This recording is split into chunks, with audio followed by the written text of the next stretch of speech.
In this lesson, we're going to explore some interesting and unusual reactions of group 7 of the periodic table, the halogens. Let's start with the chlorine reaction. No doubt you've heard about the reaction of hydrochloric acid with sodium hydroxide.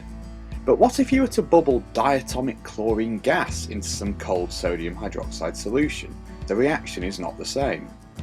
As well as sodium chloride salt and water, we also get sodium hypochlorite, made up of a normal sodium 1+ cation and the hypochlorite 1- anion seen here.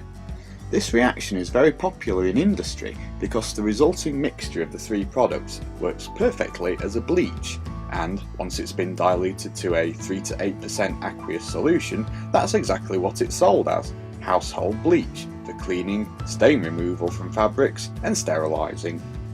Here's something you might not have considered before: different halogens can react with each other. Chlorine and iodine can react together to form iodine monochloride. Here's the thing though, iodine monochloride is a brown liquid and vapour which looks very similar to diatomic bromine. Not only that, their molar masses are almost identical. So how could we tell whether we have iodine monochloride or bromine in our test tube?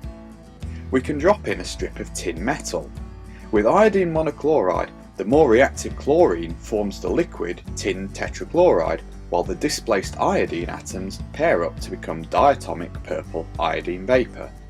In contrast with bromine, the test tube will become colourless as all the bromine reacts with the tin to form the colourless liquid tin bromide. Now a reaction involving fluorine. Have you ever heard of hydrofluoric acid? You will probably never have seen any in your lab because it's so dangerous. It cannot be stored in glass bottles like other acids are. Hydrofluoric acid is so corrosive that it can attack and dissolve glass. It does this by forcing the silicon dioxide component of the glass, which is usually chemically inert, to react, forming silicon tetrafluoride and water. It is the only acid capable of doing this. Here's a challenge: if you start with hydrogen gas, fluorine gas and silicon dioxide, can you write and balance equations showing how the process happens? You will need two different chemical reactions. Pause the video and have a go, then resume. Here's the answer. The first reaction is this. Because of the reactivity of fluorine, the reaction has to be carried out in the dark and at low temperature, otherwise you risk causing an explosion. And here's the second reaction. Hydrofluoric acid can only be stored in certain types of plastic which are resistant to its corrosive power. But we can exploit this power too. Hydrofluoric acid is used industrially to create patterns on glass, a technique called etching. Finally, you may know that iodine can be used to test for the presence of starch, but what's the chemistry behind this? Starch is a very large polymer of sugar molecules, a polysaccharide. It is how plants store their glucose before they respire it to provide their energy. In an aqueous environment, one of its components, amylose, forms long repeating chains, which are coiled rather like a tiny spring.